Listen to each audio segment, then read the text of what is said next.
Alguns de vocês não devem se lembrar disso, mas foi publicado no US News no World Report em 21 de abril de 1997. Esta é a capa e há um bebezinho ali e o título é Nascido Mal. E eu não poderia imaginar, e nesse ponto em particular eu achei um pouco engraçado, eu deveria dizer, que aqueles que dizem que os assuntos que nós estamos discutindo no Adventismo contemporâneo são irrelevantes para as preocupações da sociedade contemporânea. É óbvio que a capa desta importante revista nos diz algo totalmente diferente. Bem, mais recentemente, isso foi publicado na capa da revista Smithsoniana. Alguns devem conhecer essa revista, esse periódico, ele é bem famoso no meio científico e no meio cultural também. Aqui vocês podem ver outro bebezinho com chifres. E o título é Nascido para Ser Mal. E é óbvio quando crimes violentos ou comportamentos destrutivos entram na sociedade, pessoas inteligentes começam a se perguntar se isso vem da natureza, da educação, ou da escolha ou do destino. Sabem, é tão fascinante para mim como as pessoas ficam tão irritadas e amedrontadas sobre os atos violentos cometidos por pessoas com ligações a governos estrangeiros, organizações terroristas. E, contudo, se você presta atenção, todos os atos violentos e assassinatos em massa foram cometidos por americanos, ou pelo que nós chamamos de herança cristã, e muitos outros foram massacrados pelos próprios americanos aqui, mais do que por pessoas de países estrangeiros. E mesmo que esses assuntos, como o da US News, que foi publicado há 18 anos atrás, homens e mulheres ainda estão fazendo essas mesmas perguntas. E essa pergunta sobre o que é pecado é o fundamento na controvérsia da salvação na Igreja Adventista do Sétimo Dia. Muitos de vocês devem ter visto esse diagrama dos dois evangelhos no Adventismo contemporâneo. Vamos dar uma olhada só por um momento nisso. Nós temos o Adventismo clássico e o Adventismo evangélico. Preste atenção nos dois evangelhos, um relacionado ao outro, linha por linha.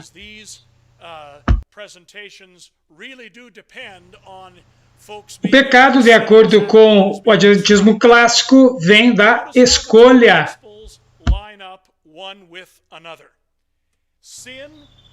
E, de acordo com o Adventismo evangélico, o pecado é a nossa natureza, como nós nascemos. De acordo com o Adventismo clássico, a natureza de Cristo é pós-lapsariana. E de acordo com o Adventismo evangélico, a natureza de Cristo é pré-lapsariana. De acordo com o Adventismo clássico, a salvação vem através de justificação e santificação de ambos. E de acordo com o Adventismo evangélico, a salvação vem somente pela justificação. Vamos em frente aqui. De acordo com o Adventismo clássico, justificação é ambos. Nos declara justos e nos torna justos. Já o Adventismo evangélico, a justificação somente nos declara justos. E, finalmente, o Adventismo clássico diz que a obediência e viver sem pecado é possível através do poder de Deus. Já o Adventismo evangélico diz que a obediência e viver sem pecado é impossível nesta vida, mesmo através do poder de Deus. Uma confusão trágica e uma redução da capacidade de Deus para fazer a obra em nós. Bem, eu não vou fingir que esses dois rótulos sejam totalmente adequados. Estou certo que haverá pessoas que se juntarão a nós amanhã à tarde e talvez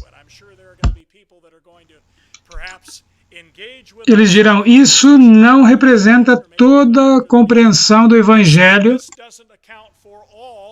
que existe na Igreja Adventista do Sétimo Dia. E é claro, isso é verdade.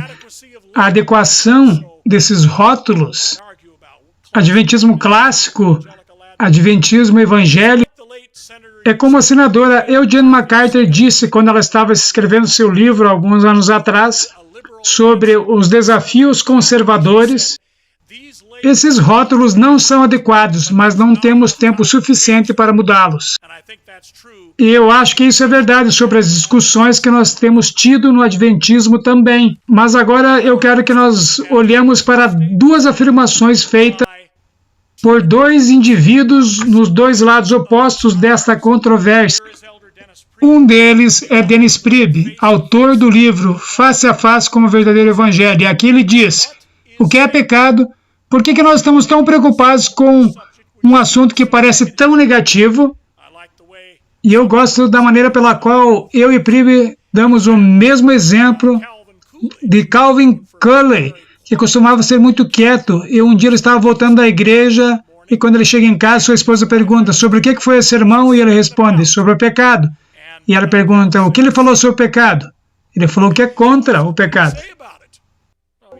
Bem, isso não é mais engraçado, porque muitos pregadores não são mais contra o pecado. Mas o fato é que nós temos que entender isso se nós quisermos realmente compreender o Evangelho. Simplesmente porque a justificação pela fé depende de como alguém define o que é pecado. E o pastor Priebe não é o único que acredita assim. Aqui está o pastor William G. Johnson. Ele também escreveu em um livro chamado A Fragmentação do Adventismo.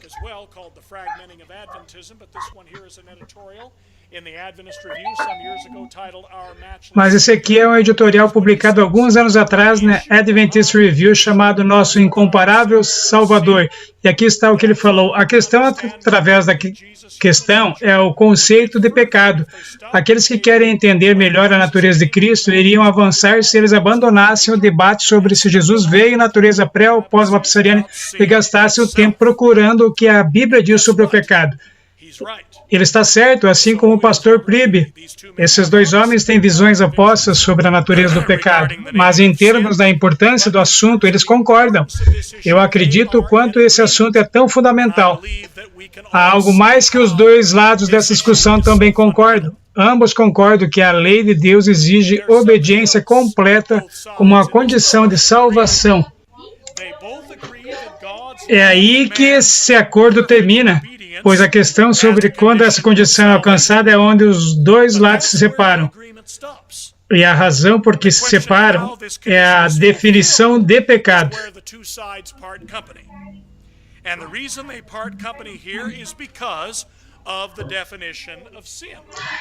O Adventismo clássico ensina que homens e mulheres se tornam pecadores através da escolha.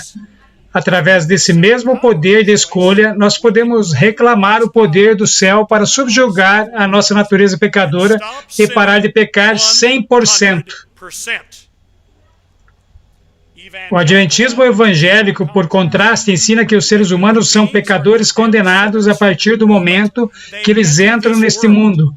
A natureza pecadora, então, perverte nosso inteiro ser e que mesmo através da natureza divina comunicada é ainda impossível obedecer à lei de Deus perfeitamente.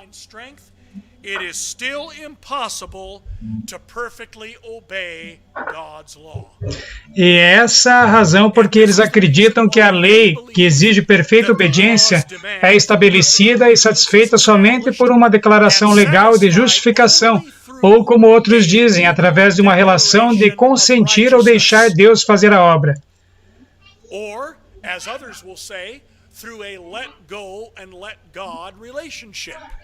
Nós vamos falar mais sobre isso amanhã de manhã quando nós discutirmos justificação pela fé. Mas a única maneira que os seres humanos podem chegar ao céu, de acordo com essas duas teorias, é se alguém mais preencher as condições de salvação para eles. ou se é Jesus 2000 anos atrás, ou se é Jesus aqui agora, por tomar o nosso lugar no assento do motorista e fazer toda a viagem enquanto nós deslizamos e o deixamos dirigir. A ideia é que a nossa natureza é tão arraigada que até o poder de Deus não pode subjugá-la e, consequentemente, a única maneira de se ter a perfeita obediência exigida pela lei, de acordo com essa teologia em particular, é deixar Deus fazer tudo por nós.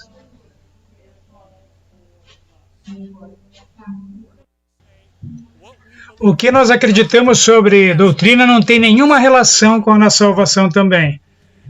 Então, se a perfeita obediência é impossível, a perfeita crença em relação à teologia é impossível. Então, não importa quem é ordenado, não importa que gênero seja na igreja, seja em casa, não importa como nós definimos a sexualidade humana. Não importa se essa terra e o mundo natural foram criados como a Bíblia diz que foram, nada disso tem relação com a nossa teologia. Nós não precisamos ter uma teologia perfeita mais do que nós temos de ter um comportamento perfeito, e assim vai a lógica.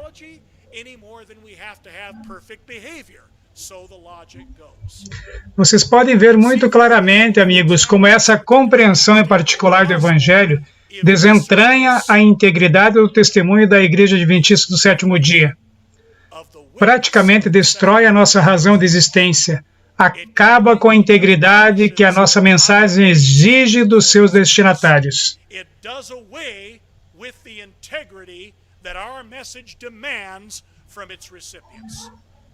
Mas agora vamos olhar para o que eu sempre insisto que devemos nos preocupar, que é sobre a autoridade quando um assunto de grande importância para o povo de Deus é tratado.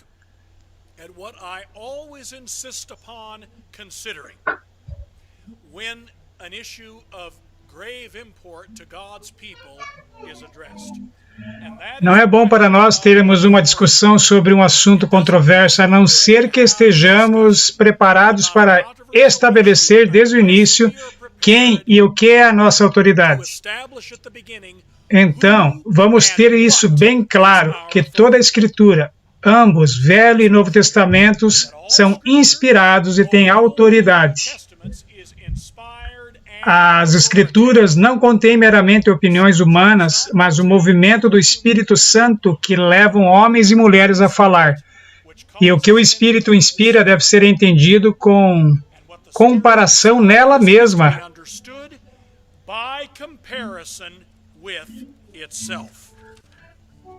A não ser que nós estabeleçamos esse fundamento, amigos, é melhor terminar a reunião e ir embora, e não apresentar o assunto que nós pretendemos apresentar este fim de semana.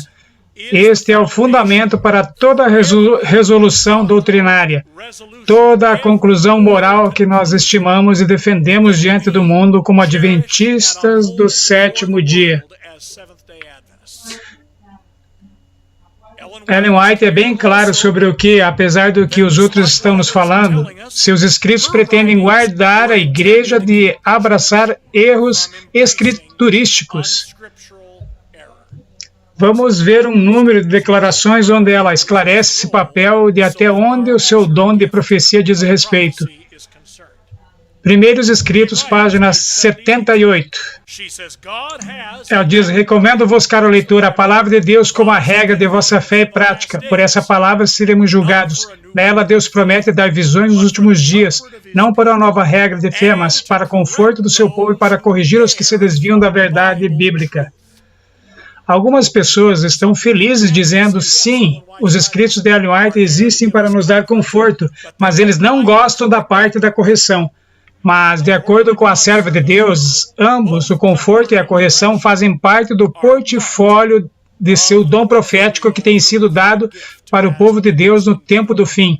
Aqui tem outra afirmação, é do livro Mensagens Escolhidas, volume 3, página 32. O Senhor me deu muita luz que desejo que as pessoas tenham, porque há instruções que o Senhor me tem dado para o seu povo. é luz que eles devem ter, regra sobre regra, preceito sobre preceito, um pouco ali, um pouco ali.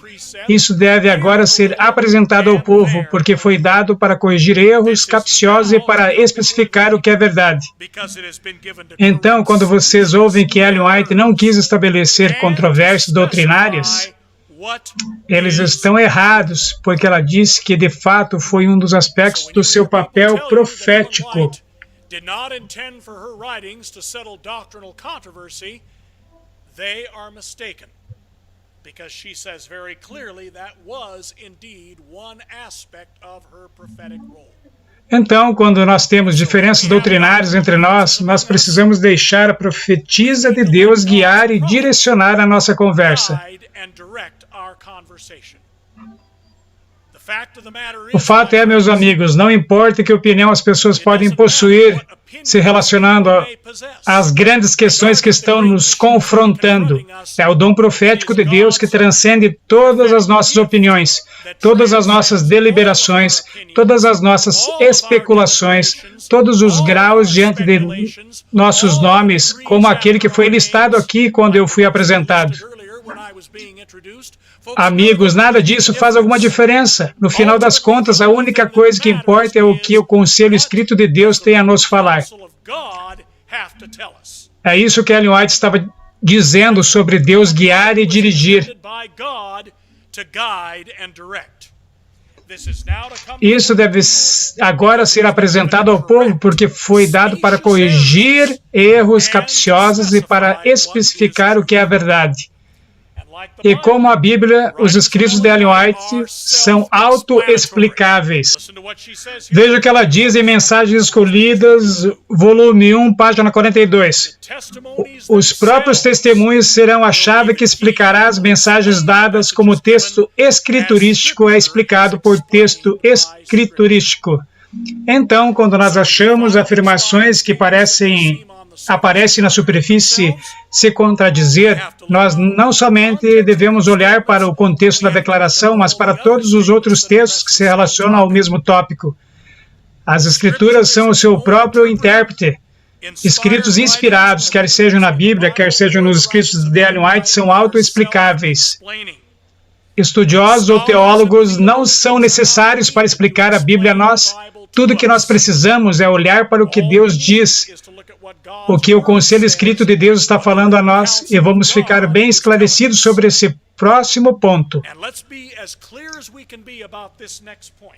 A menos que uma conclusão doutrinária leve em conta todas as afirmações inspiradas sobre o assunto, não é válida.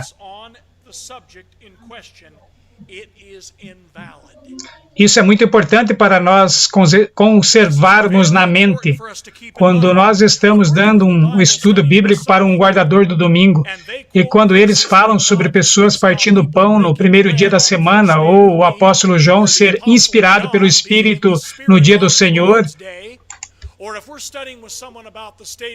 ou quando nós estamos estudando com alguém sobre o estado dos mortos, eles citam o verso de 2 Coríntios, verso 5, sobre estar ausente do corpo e estar presente com Deus. Nós não devemos fingir que esses versos não existem. Nós não podemos ignorar esses versos. Nós temos que demonstrar como esses versos se encaixam no quadro maior da teologia bíblica. E é isso que nós devemos fazer quando estamos estudando assuntos na Igreja Adventista do Sétimo Dia. Nós devemos usar a mesma abordagem para resolver controvérsias dentro da igreja que nós usamos para resolver discussões com outros cristãos do lado de fora da igreja. E uma vez que nós usamos essa abordagem, amigos, uma vez que nós deixamos a inspiração ser seu próprio intérprete, nós ficaremos surpresos que a controvérsia que oprime a nossa igreja agora pode ser resolvida. Nós vamos olhar para algumas passagens sobre o pecado ser uma escolha livre. A questão que nós temos hoje à noite é: nós nascemos pecadores? Vamos dar uma olhada no que a Bíblia diz sobre como as pessoas se tornam pecadoras. Vamos ver o que Ezequiel, capítulo 18, versículo 20 diz. Agora, por favor, lembre-se que nós teremos folhetos em conexão com esses encontros, e depois de cada encontro, esses folhetos serão dados àqueles que estavam presentes. As pessoas que não foram capazes de estar aqui hoje à noite receberão cópias. Depois de todos os encontros, vocês poderão ter todos os textos e todas as passagens do Espírito de Profecia que fazem parte dessa apresentação.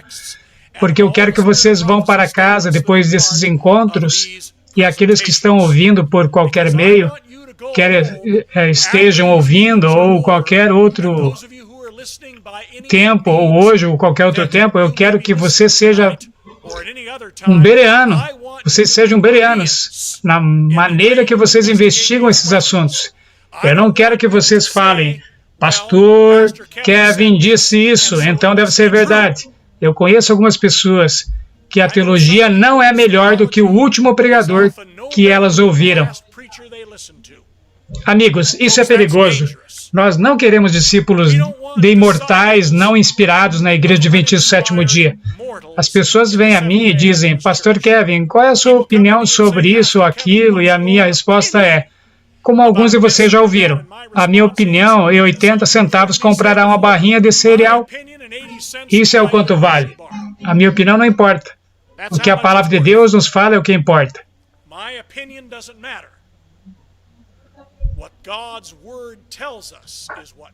Ezequiel capítulo 18, versículo 20 diz, a alma que pecar, essa morrerá. O filho não levará a iniquidade do pai, nem o pai levará a iniquidade do filho.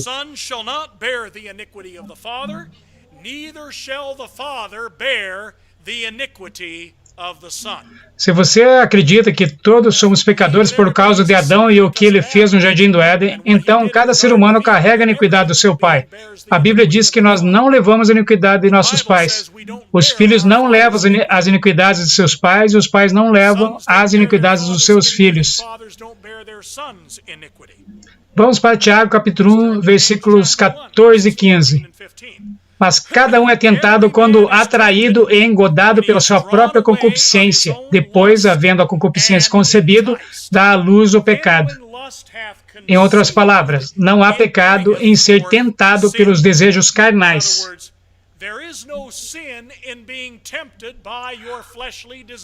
Alguns de vocês devem lembrar da história do peregrino. Eu acho que era o fiel que estava andando pela estrada. Ele foi tentado pelas 3 filhas do primeiro Adão. Luxúria da carne, luxúria dos olhos e orgulho da vida, e ele resistiu à tentação. Mas, de repente, Moisés salta de repente do lado da estrada e começa a bater nele com a clava da lei. E ele diz, espera um minuto, eu resisti à tentação.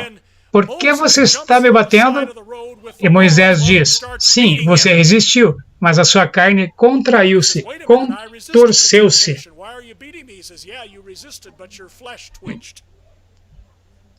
Amigos, a Bíblia não proíbe os nossos desejos da carne de nos atormentar.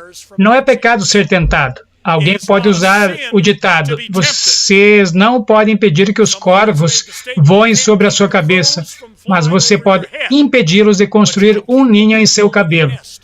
Vamos ver o que Ellen White diz no livro Para Conhecê-lo.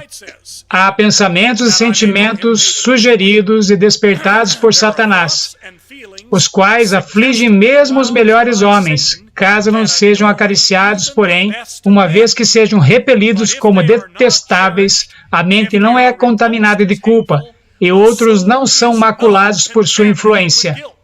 Amigos, esse é um importante assunto que é relacionado, ou deveria dizer, com as discussões que estão acontecendo na nossa sociedade, em nossa igreja, sobre o assunto da homossexualidade. Há pessoas que pensam que elas são pecadoras porque elas têm esses desejos, porque eles nasceram com esse sentimento de atração pelo mesmo sexo. Eles acham que, por ter esses sentimentos, faz com que eles sejam pecadores diante de Deus. E isso é o porquê alguns deles fazem terapia. Quando eu olho para alguns deles, e talvez eles não sejam todos iguais, alguns que eu conheço são absolutamente bárbaros.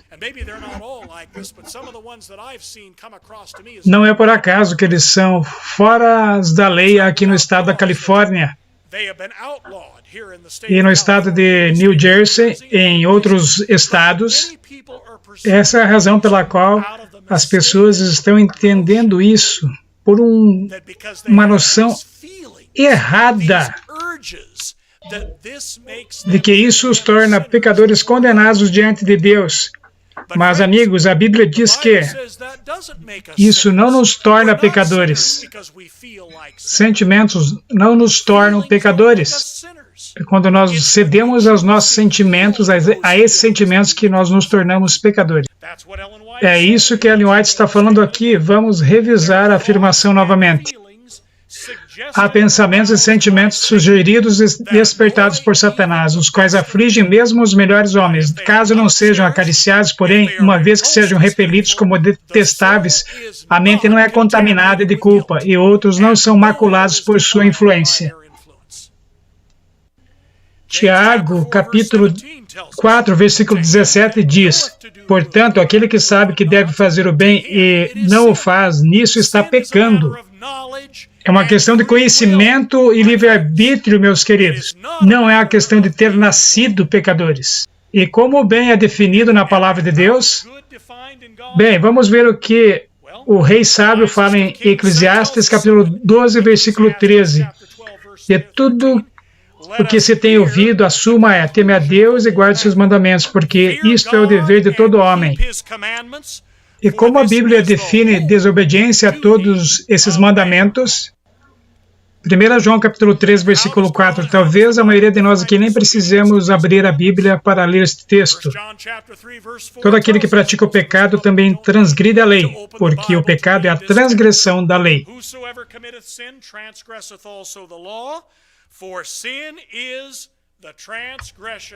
E é claro em Tiago, capítulo 2, versículos 10 a 12, que a lei dos 10 mandamentos é o padrão do julgamento final de Deus, não é?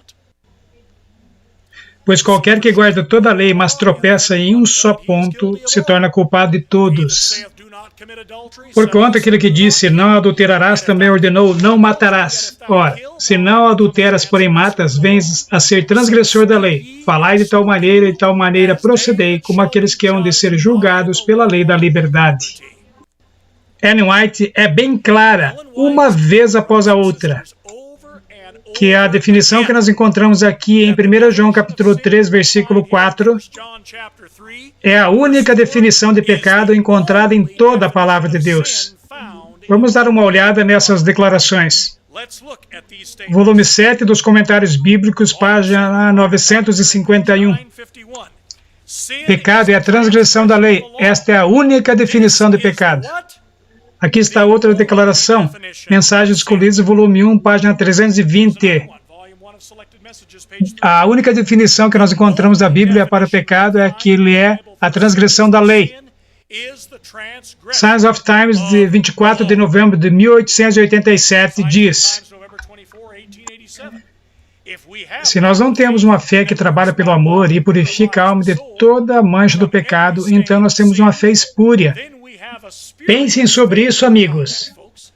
As pessoas dizem que essa questão de perfeição e viver sem pecado não é uma questão de salvação. O que ela acabou de falar?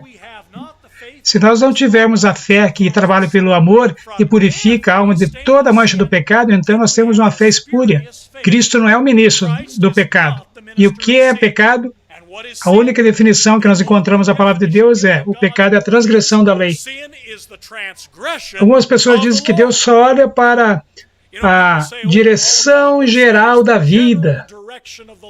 Imagine um homem e uma mulher lá no altar de casamento dizendo: eu me comprometo eu mesmo a seguir as direções da minha própria vida.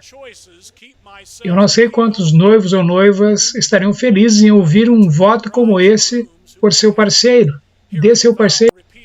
Se Deus pode manter homens e mulheres totalmente fiéis aos votos de casamento, então Ele pode manter qualquer homem e mulher fiéis a todos os seus mandamentos e todos os desvios dos seus mandamentos que existem. Nós vamos falar sobre isso mais tarde. Vamos em frente. Signs of Times, 13 de março de 1890, diz assim: para deixar Jesus entrar no nosso coração, nós devemos parar de pecar. A única definição para pecado que nós encontramos na Bíblia é que ela é a transgressão da lei.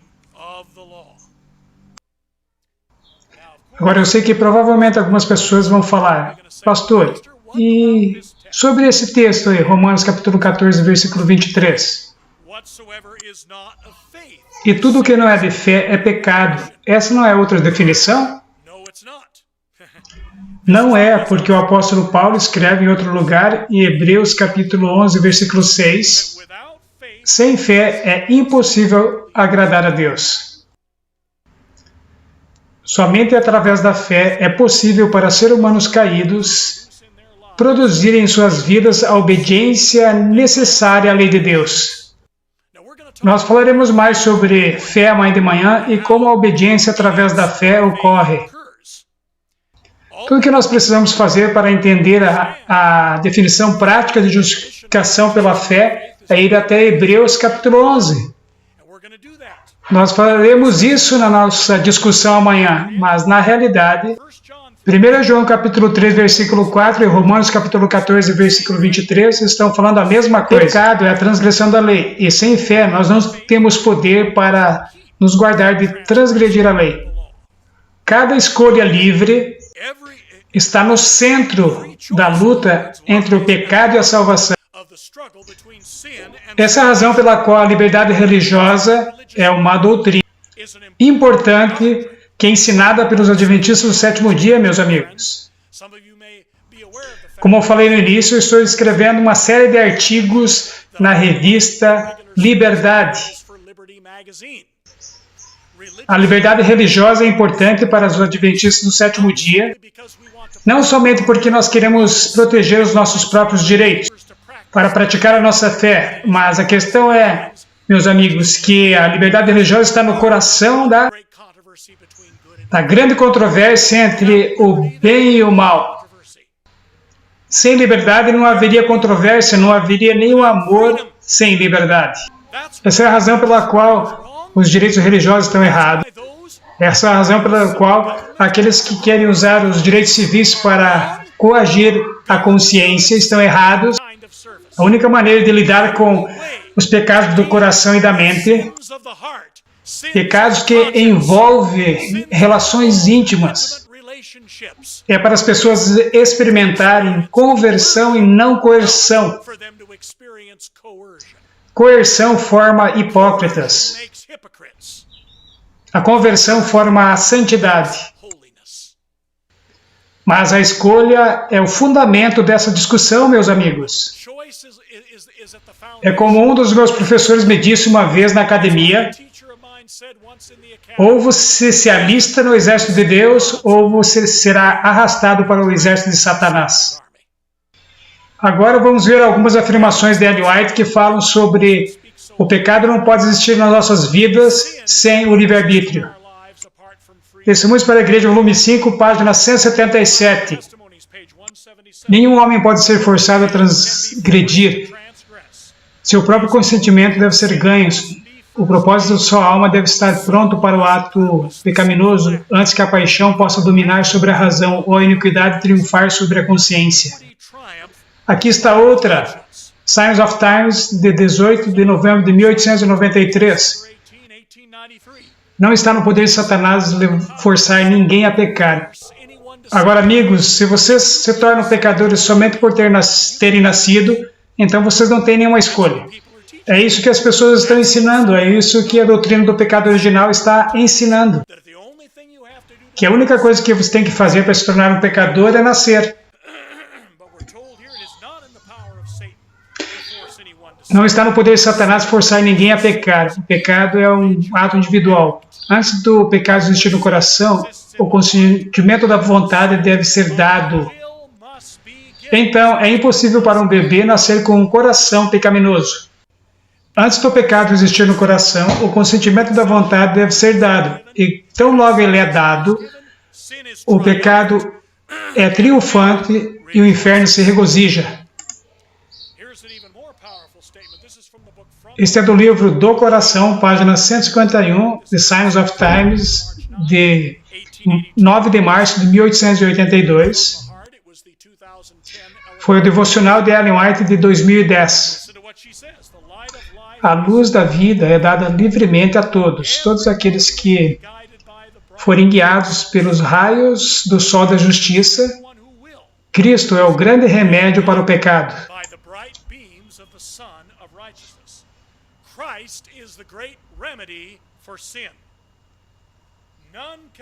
Ninguém pode usar como desculpas as circunstâncias, sua educação ou seu temperamento para se rebelar contra Deus. Os pecadores são assim por sua deliberada escolha.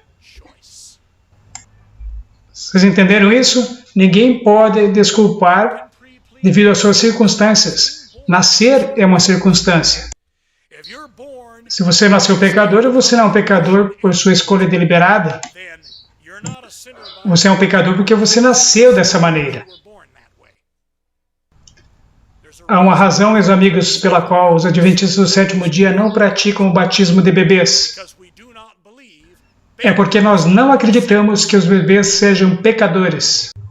O batismo de bebês é derivado da doutrina de que os bebês nascem pecadores.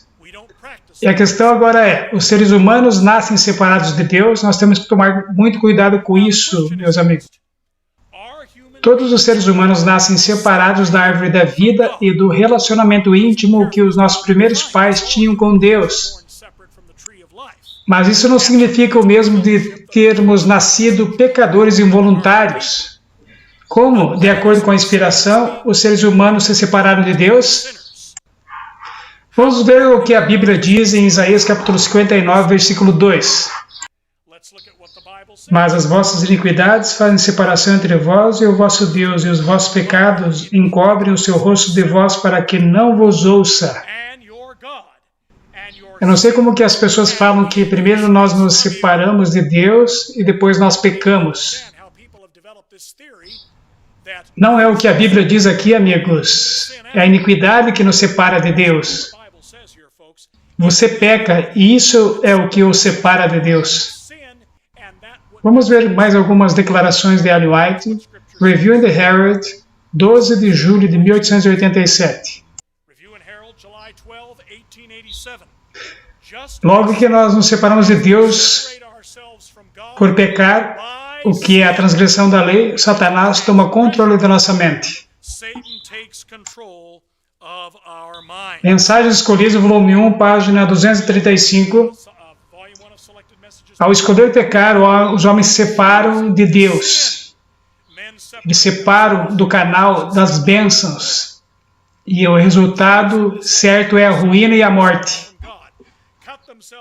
Materiais de 1888, página 1011. Deus não se separa do seu povo.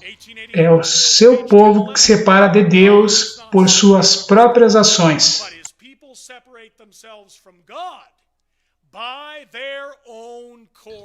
Maranata, página 95.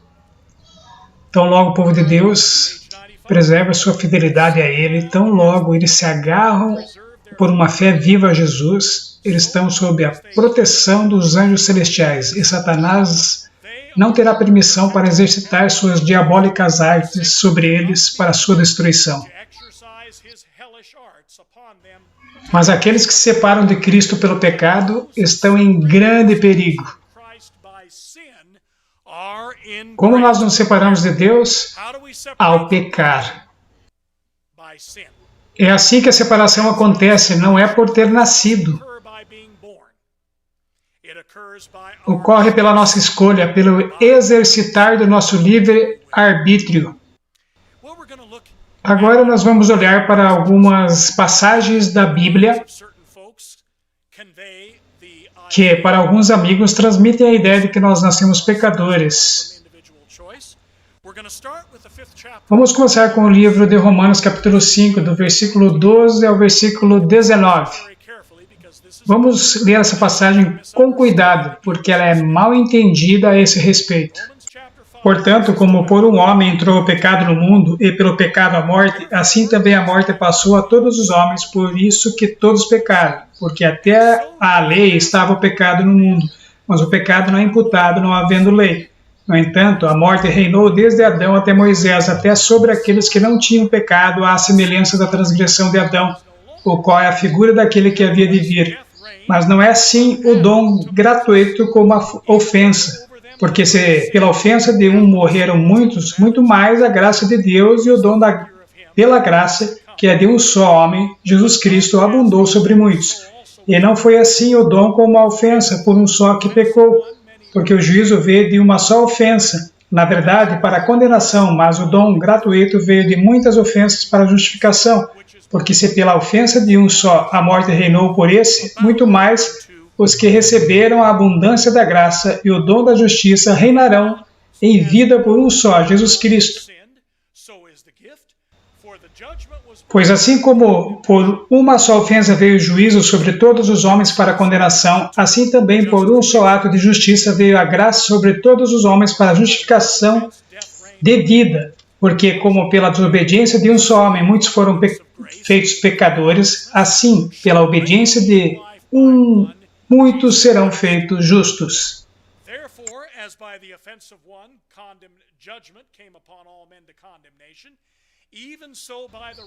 Bem, vamos olhar para 3 pontos nesta passagem. Número 1, a vida e a morte descritas nessa passagem são eternais ao invés de temporais. Isso se torna mais claro no verso 17, o qual fala sobre como aqueles que recebem a abundância da graça e do dom da justiça devem reinar na sua vida por Jesus Cristo. Obviamente, isso se refere ao reinado eterno dos santos com Cristo, que nós podemos ver em Apocalipse, capítulo 5, versículo 10. Reinado em vida. Em outro lugar, em Romanos, quando Paulo fala sobre a vida e a morte no sentido espiritual,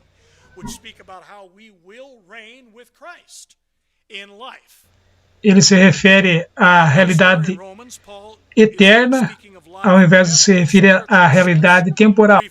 Por exemplo, em Romanos capítulo 8, versículo 13, ele diz, porque se viverdes segundo a carne, morrereis, mas se pelo Espírito mortificardes as obras do corpo, vivereis. Obviamente, ele não está falando sobre vida física, mas vida eterna. É o que Jesus está falando com o jovem rico, quando ele pergunta para Jesus o que eu devo fazer para herdar a vida eterna. E Jesus responde, para entrar na vida, guarde os mandamentos. Quando Romanos capítulo 5, versículo 12 fala sobre a morte passar para todos os homens, não é a morte temporal que é o foco. Algumas pessoas dizem que nós sabemos que os bebês são pecadores porque os bebês morrem. Amigos, os pássaros morrem também, mas isso não os faz pecadores. A morte física não é a questão aqui em Romanos 5.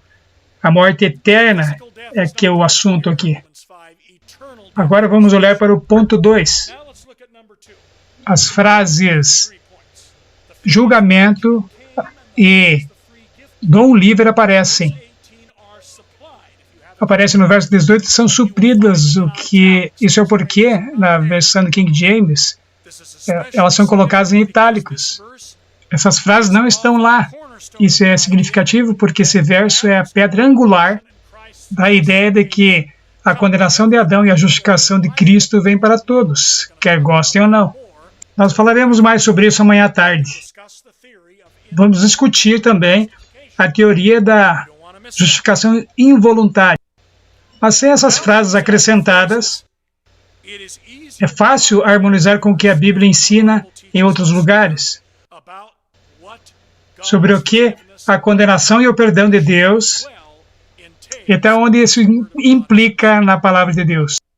Agora vamos olhar a 3 versos nessa passagem, versos 12, 17 e 19, que deixam claro que não importa o papel que seja feito por Adão e Cristo na saga humana, a escolha livre é o que faz com que os humanos sejam ou pecadores condenados ou santos justificados.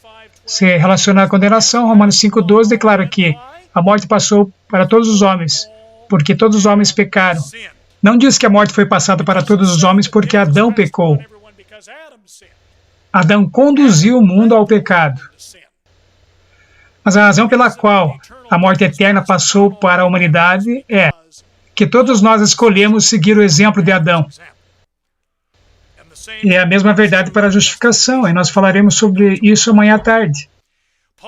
Paulo não diz aqui que todos estão justificados no Calvário, quer gostem ou não.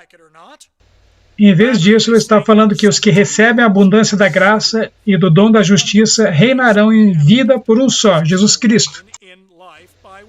Em Romanos capítulo 18, Paulo diz: pois assim como por uma só ofensa veio o juízo sobre todos os homens para a condenação, assim também por um só ato de justiça veio a graça sobre todos os homens para a justificação da vida. Em outras palavras, esse é um evento futuro, não aconteceu involuntariamente para todos. Agora vamos ler o que nós já vimos em Ezequiel, capítulo 18, versículo 20. O filho não levará a iniquidade do pai, nem o pai levará a iniquidade do filho.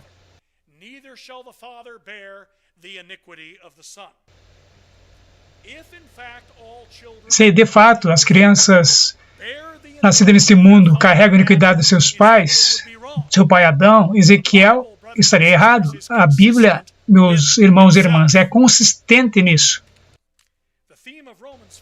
O tema de Romanos 5, na verdade, é muito simples. Adão conduziu o mundo para o pecado e Cristo se oferece para conduzir o mundo para fora do pecado. Apenas como a escolha para pecar é nossa, também a escolha para aceitar a justiça de Cristo é nossa. Alguém pode fazer a seguinte pergunta, e sobre o Salmo 51, versículo 5. Foi quando Davi disse: eis que em iniquidade fui formado, e em pecado me concebeu minha mãe. O que é mais significante neste verso é o que ele não diz do que ele propriamente diz. Primeiro, ele não diz que como pecador a minha mãe me concebeu. Simplesmente diz em pecado. Todos nós nascemos em um mundo de pecado, em um ambiente pecaminoso. Em segundo lugar, Davi não direciona esse verso para toda a humanidade. Ele simplesmente está falando sobre ele mesmo. Toda a humanidade, desde Adão, nasceu no mundo pecaminoso. Mas o fato é que Adão não fala isso aqui. Ele simplesmente diz que a iniquidade foi formado e em pecado sua mãe o concebeu. Alguém pode perguntar em que circunstâncias Davi nasceu. Nós não sabemos. Nós não sabemos, a Bíblia não diz. O que realmente Davi está falando é que a sua mãe era uma pecadora, ele também era um pecador. Ele não está tentando dizer que ele era um pecador, quer ele goste ou não. A pergunta que sempre aparece quando nós estamos conversando sobre isso é: um recém-nascido precisa de Salvador? E definitivamente a resposta é sim. Mas a pergunta é: o que significa precisar de um Salvador? O que a obra de um Salvador envolve? De acordo com a Bíblia, a obra de um Salvador envolve dois processos. Um envolve perdão e o outro envolve capacitação. Jesus, obviamente, não precisou da obra do perdão porque ele nunca pecou. Mas ele precisou da obra da capacitação? Bem, o que a Bíblia diz? Vamos a ela. João capítulo 5, versículo 30. Eu de mim nada posso. Em O Desejar de Todas as Nações, página 123, diz que ele estava habilitado para o conflito pela presença interior do Espírito Santo. Justamente como eu e você. Agora vamos para a página 664. É a minha favorita. Jesus não revelou qualidades nem exerceu poderes que os homens não possam possuir mediante a fé nele. Sua perfeita humanidade é a que todos os seus seguidores podem possuir, se forem sujeitos a Deus como ele foi. Agora nós vamos ver como nós podemos entender através da Bíblia e dos escritos do Espírito e Profecia a estrutura da natureza humana. E, consequentemente, como nós podemos entender melhor Não somente a estrutura da natureza humana quando pecou, mas também a natureza de Jesus Cristo. As naturezas mais baixas e mais altas. Aqui está a estrutura. Dentro da natureza humana que a Bíblia explica, que é realmente a chave para resolver o debate sobre a cristologia adventista, um inspirado consenso é claro quando diz que existem, na natureza humana, ambos, forças mais baixas e mais altas. Jesus falou sobre isso quando ele disse, o espírito está pronto, mas a carne é fraca, está em Mateus capítulo 26, versículo 41. E Paulo diz em 1 Coríntios capítulo 9, versículo 27, antes, subjugo meu corpo e o reduzo à servidão.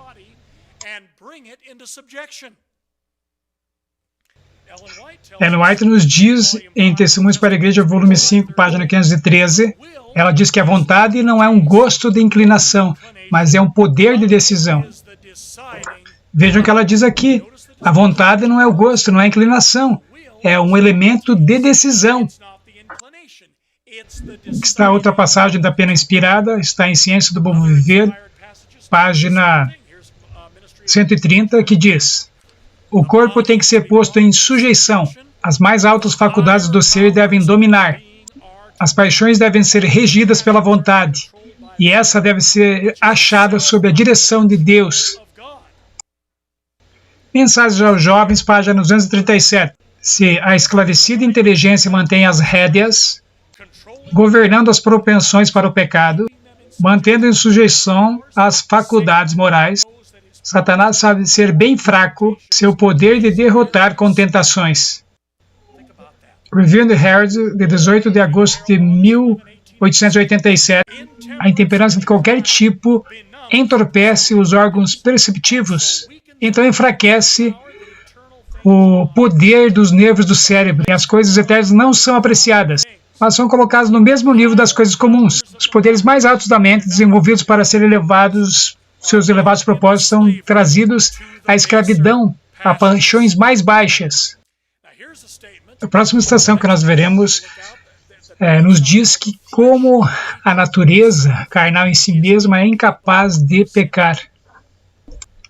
Lar Adventista, página 127. As mais baixas paixões têm sede no corpo e por seu intermédio operam. As palavras carne ou carnal, ou ainda concupiscência da carne, envolve a natureza inferior corrupta. A carne por si mesma não pode agir contrariamente à vontade de Deus. Em outras palavras, amigos, a nossa natureza carnal não pode pecar. É somente a vontade que pode nos fazer pecadores. É através dos altos poderes do nosso ser que as escolhas espirituais e morais são feitas. Nem o pecado nem a justiça é possível a menos que a natureza mais alta é exercitada. Por isso que tudo isso é muito importante para a nossa discussão. É por isso que esses folhetos que vocês receberão e estudarão são tão importantes para essas questões. Paixões e propensões más podem ser contaminadas somente na natureza mais baixa, a qual a citação acima declara que é incapaz de pecar. Mas essas paixões e propensões podem ser expulsas da natureza mais alta, a qual envolve a vontade e o caráter. Vamos olhar para algumas afirmações inspiradas que nos dizem isso. Desejar todas as nações, página 305, diz: o único poder que pode criar ou perpetuar a paz é a graça de Cristo. Quando esta é implantada no coração, expele as más paixões que causam luta e dissensão. O volume 7 dos Comentários Bíblicos, página 943, diz: nós devemos perceber que através da crença nele, em Jesus Cristo, é nosso privilégio ser co-participantes da natureza divina, tendo escapado da corrupção que há no mundo. Então nós somos limpos de todo o pecado e todos os defeitos de caráter. Nós não precisamos reter nenhuma propensão pecaminosa. E percebam que a última frase diz: nós não precisamos reter nenhuma propensão pecaminosa. Sobre o que ela está falando aqui? Ela está falando sobre a natureza carnal? Não, na próxima frase ela diz que diz, quando nós somos coparticipantes da natureza divina, tendências hereditárias e cultivadas para o erro são cortadas do caráter, não da carne. Ellen White é bem claro de que nós não temos carne santa nesta vida. Ouça o que ela diz aqui em Conselhos aos Professores, página 20. Apetite e paixão devem ser trazidos sob o controle do Espírito Santo. Não há fim para a guerra deste lado da eternidade. Algumas vezes, quando nós lemos algumas citações de Ellen White que dizem Jesus não tinha a mesma paixão que nós, mas ainda nós lemos outras citações que dizem é porque algumas citações estão falando sobre a natureza mais alta e algumas citações estão falando sobre a natureza mais baixa. Eu recomendo muito o artigo que escrevi sobre a natureza mais alta e a natureza mais baixa, e tem uma referência no folheto de vocês para este artigo.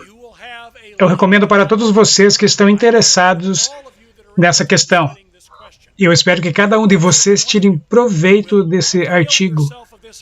A natureza mais baixa e a natureza mais alta. A chave para resolver o debate da cristologia adventista. Para concluir, vamos voltar ao artigo da US News. E tinha um bebezinho e tinha uma pergunta que dizia, nascido mal. Prestem atenção no que diz aqui. Hereditariedade pode estar envolvida em alguns casos de alcoolismo. Mas nenhum gene pode fazer você comprar uma garrafa de uísque, colocar no copo e tomá-la. Bem, amigos, eles devem ter citado Ellen White também. Você se lembra do que ela falou na citação? Sentimentos e pensamentos sugeridos por Satanás e levantados por ele que contrariam o melhor dos homens, mas se eles não forem acariciados e se eles forem expulsos como de aves, a alma não se contaminará com a culpa e nenhum é vencido por sua influência. Patriarcas e Profetas, página 421 diz: a tentação mais forte não pode desculpar o pecado. Por maior que seja a pressão que é trazida para a alma suportar, a transgressão é nosso próprio ato. Não está no poder da terra nem do inferno compelir alguém ao mal. Satanás nos ataca nos nossos pontos fracos, mas nós não precisamos ser vencidos. Mesmo com os mais severos e inesperados assaltos, Deus proveu ajuda para nós. E a sua força nos dará vitória. Deus seja louvado. Finalmente, Signs of Times, de 29 de agosto de 1892. Há muitos que no seu coração murmuram contra Deus. Eles dizem, nós herdamos a natureza caída de Adão e não somos responsáveis por nossas imperfeições naturais. Eles encontram falhas nos requerimentos de Deus e alegam que Ele exige o que eles não têm poder para dar. Satanás fez a mesma reclamação no céu. Porém, tais pensamentos desonram a Deus. Agora vamos dar uma olhada no que eu considero a afirmação mais forte de todas. E se já houve uma mudança no jogo desta discussão, é essa passagem em particular, que recentemente foi encontrada, que nos diz isso. Vamos ver. Está no volume 9 de Manuscript Release, na página 238. Ouçam essa afirmação, amigos, e estudem cuidadosamente. Quando nós vemos a condição da humanidade hoje, a questão que se levanta nas mentes de alguns é o homem por natureza totalmente e completamente depravado? Ele está desesperançosamente arruinado?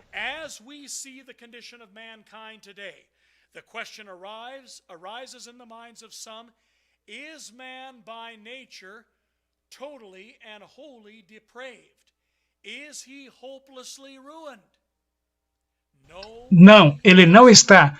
O Senhor Jesus Cristo deixou as cortes reais e tomou a nossa natureza e viveu a vida que todos nós podemos viver na humanidade, ao seguir seu exemplo.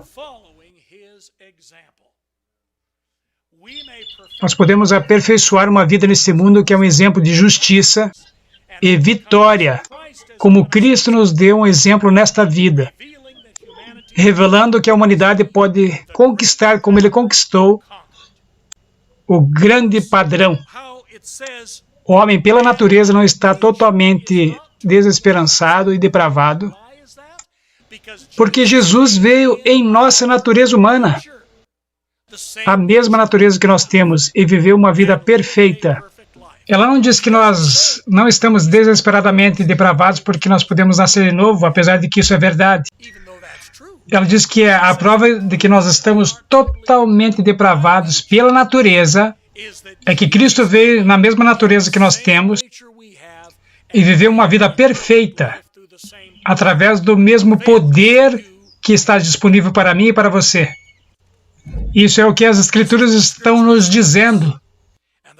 Assim como os escritos do Espírito de Profecia, volume 7 dos Comentários Bíblicos, página 929, diz: o Senhor exige que todos os filhos e filhas de Adão, através da fé em Jesus Cristo, o sirvam na natureza humana que nós temos agora. Qual é a natureza humana que nós temos agora? É a natureza caída. O Senhor Jesus transpôs o abismo que o pecado fez. Ele conectou a terra com o céu e o homem infinito com o Deus infinito. Jesus, o Redentor do mundo, podia somente guardar os mandamentos de Deus da mesma maneira que a humanidade pode guardá-los. Deus do céu, nós nos curvamos diante do Senhor à medida que terminamos o nosso encontro hoje à noite, agradecidos pela esperança de completa vitória através do seu poder e da sua graça. Todos nós lutamos contra a carne, todos nós lutamos contra a natureza mais baixa, e nós agradecemos porque o Senhor nos deu o poder e o exemplo. O Senhor veio na mesma natureza que nós temos, e através do mesmo poder disponível para nós, o Senhor venceu com triunfo e glória.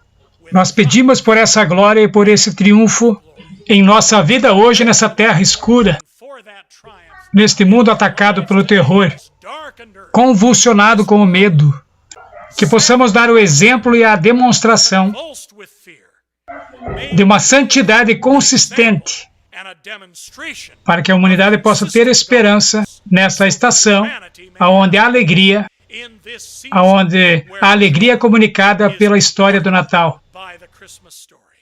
Essa é a nossa oração, em nome de Jesus. Amém.